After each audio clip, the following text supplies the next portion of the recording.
Pokémon Ruby and Sapphire are the latest entries in Nintendo's extremely successful Pokémon franchise.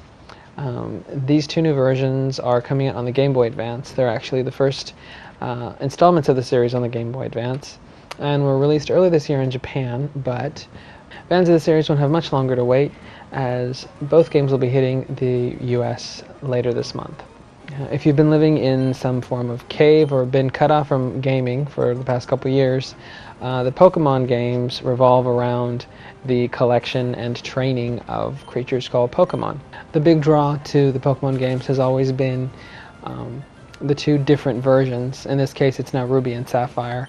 What separates them both are the appearance of different Pokemon in each version. In order to catch them all, which has been one of the catchphrases for the series, you actually do need to play both versions and interact with both by linking Game Boys to really get the most out of both games.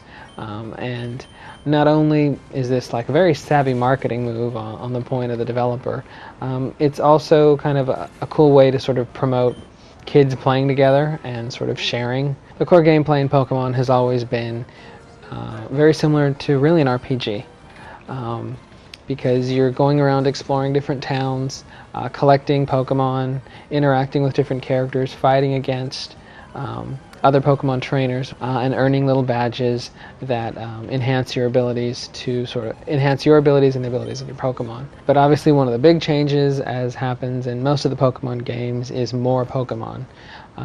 Fans of the series can look forward to a whole bunch of new faces to sort of collect and evolve into. Now, while the gameplay is rock solid and there's definitely a lot of really cool, interesting things that have been added to the game, the actual graphics haven't seen too great a leap.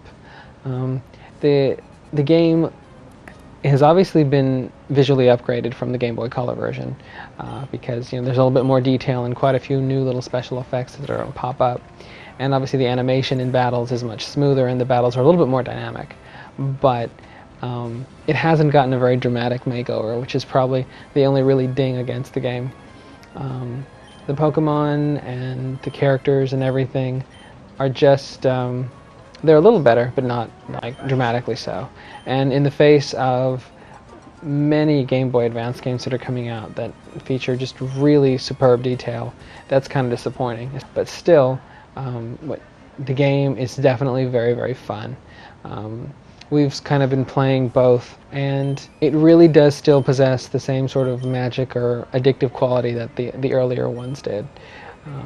The exploration, everything in the game just definitely ramps up at a really solid pace. They really do encourage you to do a lot more exploration and a lot more sort of like inventive thinking to sort of like deal with enemies, solve puzzles, and just do some exploring.